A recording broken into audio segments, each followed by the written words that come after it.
Čau! Šodienas epizode, kur noplūst enerģija. Īsnībā tā ir mega tēma, jo 95% cilvēks, un arī tu, un arī es, esam veidoti no ieradumiem, un 5% ir kaut kāda apzināta rīcība. Tātad 95% gadījumu tu pieņem lēmumus, tu rīkojies, darbojies autopilotā kaut kādā mērā. Piemēram, tu ej veikalā, tu pērci vienu to pašu pārtiku, tu piekdienās, sestdienās varbūt pērci kaut ko jau tradicionāli, kā jau piekdienā, sestdienā. Tu ej uz darbu, tu brauc ar mašīnu, tu ved bērnus uz skolu, bērnu dārzu. Un tu, principā, to dari jau autopilotā. Tu zini, ka tu rītdien darīsi to, pēc nedēļas tu to darīsi to pašu, varbūt pēc gada. Un tad ir tie 5%, kur, bet varbūt, zini ko, aizbraucam uz turien, kur mēs nekad neesam bijuši. Tur mēs neesam tiešām bijuši. Un tad ir tas 5%, ja? Tas spontānums kaut kāds tāds salīdzinājums un tā, bet tas ir baigi interesanti. Un tas nozīmē to, ka tava enerģija jau kaut kādā mērā ir rezervēta. To es vēl paturpināšu to uz priekšu. Bet kas ir tie tādi standarta veidi, kā tu iespējams pazaudē enerģiju? Viens ir vitamīni, uzturs. Kāds ir tavs uzturs? Jā. Šis te garlaicīgais temats, cik sabalansēts un vai tu uzņem papildus vitamīnus ziemā un tā tālāk. Vai tu esi kādreiz pārbaudījis savu to, nododot asins analīzi, savu to kaut kādu vitamīnu paleti un paskatījies, kas tur parādās. Jo ir kaut kādas vitamīnu grupas, kuras vienkārši ļoti būtisks gan smadzeņu darbībai, gan vispārējo organisma darbībai. Un tas ir atsevišķs temats. Protams, fiziski kā tu jūties. Vai tu ej pastaigās, vai tu sporto. Kā tu atbrīvo savu to stresu ikdienas. Vai tas stress tevī paliek? Ja paliek, tad nebrīnies, ka tev piemetās iesnas, tu saslimsti ar gripu, saaugstēšanās, klepus. Tas viss nav bez iemesla. Un tās ir emocijas, kuras ir palikušas ilgstoši ķermenī, un viņas nav dabūtas ārā. Un tā kā fonā te reaktīvā lidmašīna man iet, tikpat reaktīvā ātrumā var arī saslimt, ja tīpaši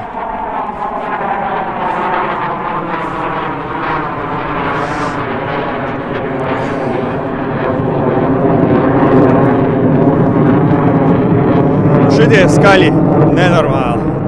Ja tīpaši tad, kad pārlido 100 metru augstumā virs galvas, tad iziet cauri tāds enerģijas lādiņš. Un ja tev ķermenim iziet cauri tāds enerģijas lādiņš un viņš tevī paliek, tad atnāk tā slimība. Nepietiekams miegs, arī ļoti banāla tēma. Miegs īstenībā ir arī atslēga tam, kā tu jūties tajā dienā, kā tu spēj funkcionēt. Un es jau iepriekšējos videos teicu, kad principā mana diena sākās iepriekšējā vakarā. Un te arī ar to nākošo to enerģijas pazaudēšanas iemeslu telefonu scrollēšana, tas iet kopā ar miegu. Kad tu beidz telefonu scrollēt? Cikos vakarā? Es cenšos 7 vakarā nolikt telefonu. Protams, ir izņēmumi, bet es saprotu, ka man tas neder. Man telefonu scrollēt neder galīgi. Man vienkārši kaut kāds uzbudinājums ir, smadzenes nespēja pārstāt darboties. Un līdz ar to tas ietekmē baigi miega kvalitāti. Tāds caurs miegs liekas. Un pirms miega nomest elementāri negatīvo. Tas ir tā, atbrīvoties no dienā sakrātā dusmām, bailēm, nepārliecības, neticības sev. Vienkārši to visu nomest un atstāt un uzlikt nodomu miegam.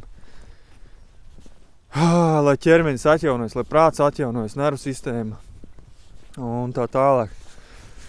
Un tad mēs varam pāriet arī pie jau nedaudz dziļākas tēmas par to, kur pazūd šī enerģija.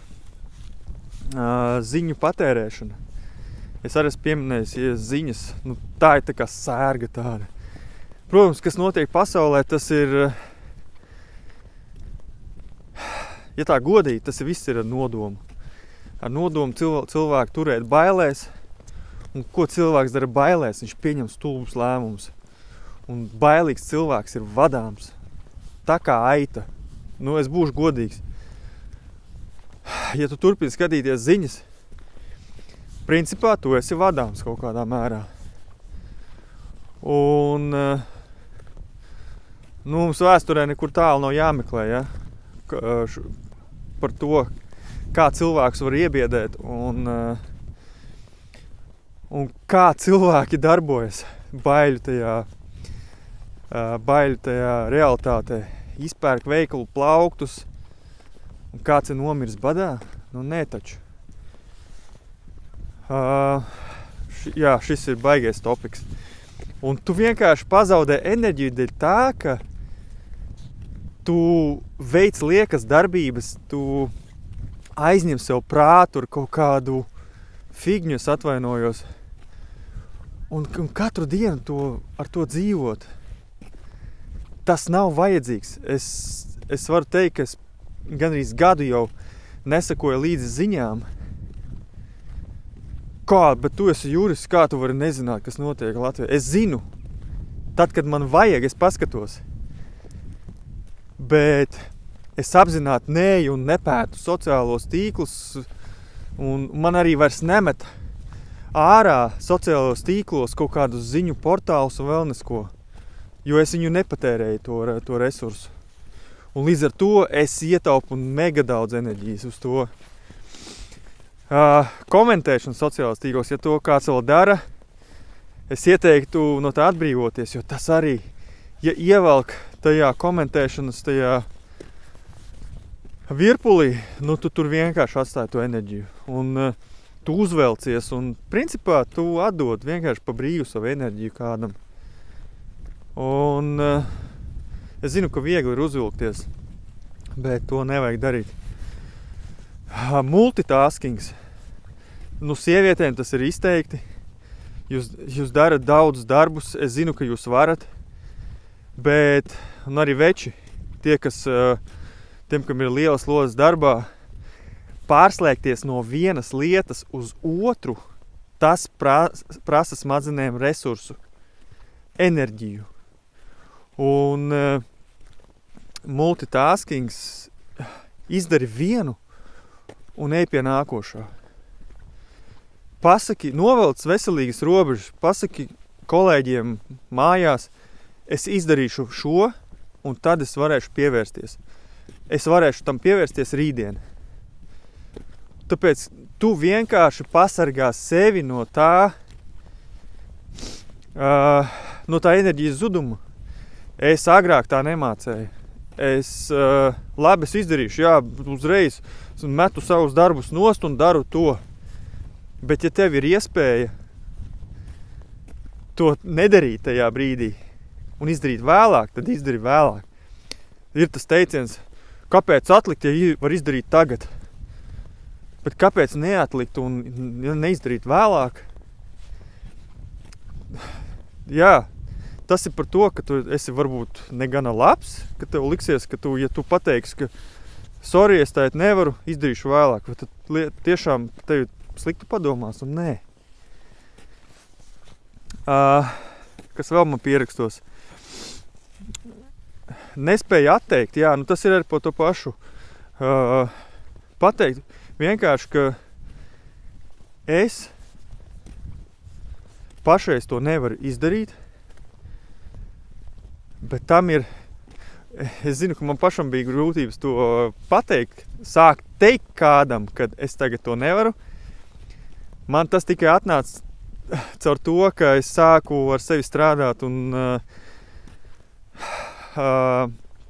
izstrādāju savas traumas, pārliecības par dzīvi un pamazām tas iegājās, ka tu bez emocijām vari pateikt, es tagad nevaru, es izdarīšu vēlāk. Un es tev padošu ziņu. Un viss.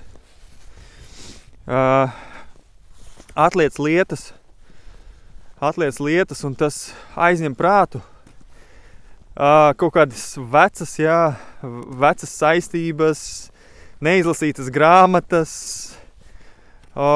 kursi dažādi, kurus tu esi iegādājies, bet tu neesi viņus izlasījis, izgājis un vēl nesko. Tas viss aizņem tev prātu un atņem enerģiju. Prāts, kurš griežās dienā, tas nenormāli atņem enerģiju. Ir jāiemācās iztukšot tā savu miskasti. Tu fiziski savu miskasti, nezinu, tur ik pār dienas iznes ārā, bet ko tu dari savu galvu, kura principā arī ir miskaste? Kur tu tos atkritumus liec? Jā, šitais ir tas, kas arī atņem enerģiju. Vienkārši, kad tu neiztukšo savu miskasti. Aizej izsporto, aizej izelpo, aizej izstaigā. Un pacel to savu dzīvesprieku. Bet tev tās dzīvesprieks nevar būt, ja tev ir tā miskasta pilna. Jā, dzīvojot pagātnē vai nākotnē. Tu redzi, ja tu zini, ka tu rītdien darīsi atkal to pašu visu, ko tu katru dienu, tu jau nākotnē to savu enerģiju esi rezervējis. Tur nav vieta jaunajiem. Saproti? Es tagad domāju, kā man, brāviens, tur man piečakarēja un tur nedeva naudu pagātnē kaut ko, kāds neizpildīja savas saistības, tur mani pameta vēl kaut kas, un es šodien par to domāju, un es arī neuzsāku jaunas attiecības, jo man liekas, ka mani tur pametīs. Principā tu dzīvo no pagātnes uz nākotni, un tur vienkārši nav brīva vieta jaunajiem. Un, ja tu zini, ka tu katru dienu darīsi vienu to pašu, un tev liekas, ka bet man jau nav laika, man tur jādara tās un šitais, bet tas ir tas ieradums, tava tā ikdiena, un tu pats viņas izveidojis, un bieži vien tu vienkārši nesaproti, ka tev nav laika, nav vietas nekam citam, bet īsnībā, ja tu paņemt un apsēstos un atzumot atpakaļ uz savu to dzīvesveidu, tu saprastu, ka, bet īstumā es šo negribu darīt, man tas vispār nav vajadzīgs, es labprāt darītu kaut ko citu, un jo kāpēc es to daru? Es to daru tāpēc, ka priekš bērniem, tāpēc, ka priekš vīra vai sievas, kāpēc es to daru? Un tad tu sāc saprast, ka bet es gribu savādāk. Un tā tu vari likt iekšā tos savus ieradumus jaunos. Jā, viņi prasa varbūt papildus enerģiju, tāpēc tev ir vispirms jāatbrīvojās no kaut kā vecā, lai jaunais ienāktu iekšā. un sākt veidot tos jaunos ieradumus. Fiziskas aktivitātes, veselīgāks uzturs, apzinātāk ieiet veikalā un tu automātiski pieeja pie viena plaukta, bet īstenībā tu tā pasties pa kreisi vai pa labi. Bet šito es sen neesmu mēģinājis vai vispār neesmu mēģinājis, vai es pamēģināšu. Un tā sākās tas jaunais ieradums pamazām. Un viens ieradums vai 2 maksimums reizē, to var pavilkt, bet krasi mainīt kaut ko, tas var prasīt pārāk daudz enerģijas, un tad tu drīz varētu arī pamest to jauno ieradumu. Līdz ar to necenties mainīt visu uzreiz, pamazām. Un tas, tu savu dzīvi vari izmainīt tad, ja tu izmaini savu enerģiju. Ja tu saproti, tev kaut kur viņa noplūst. Tu varbūt komunicē ar cilvēkiem, kur jums nav vienkārši ekvivalenta enerģijas apmaiņa. Viens klausās, otrs runā visu laiku. Tā nav ekvivalenta enerģijas apmaiņa. Viens visu laiku no tevis nosūc enerģiju. Tas, kurš runā un tas, kurš klausās, viņš jau aiziet mājās un nesaprot, tā kā nav spēka. Vai es nesaprotu, kas šodien notika vispār. Tāpēc arī, izvēlies ar kādiem cilvēkiem tu komunicē. Tas ir arī liels aspekts, kur var pazaudēt vai tieši otrādi iegūt enerģiju. Un enerģija ir mūsdienu valūta. Tas ir tāpat kā eiro, dolāri, zelts, sudrabs. Tā arī enerģija ir valūta. Un vai nu tu viņu... Un tu to enerģiju vari bez maksas dabūt. Tu viņu vari bez maksas dabūt. Iedomājies? Tev viņa nav jānopelna. Tev tikai ir jāatbrīvojās no kaut kā vecā. Jāatbrīvo vieta tai enerģijas, jaunam enerģijas potenciālam. Jo, piemēram, nauda kā eiro, tā ir arī enerģija. Ja tu gribi lielāku algu, tas nozīmē to, ka tev kaut kas savā domāšanā ikdienā ir jāmaina, lai tā lielāka nauda ienāktu, jo tā lielākā enerģija nevar ienākt, tā lielākā nauda nevar ienākt pie tevis, ja tu dzīvo ar tiem veciem instrumentiem, ja tu dzīvo tajā vecajā. Tev jāmaina tā apziņa. Un tas dienas ritums, tas, ko tu dari, un tikai tad varēs ienākt tā jaunā enerģija. Un, lūk, šies ir nenormāli svarīgi.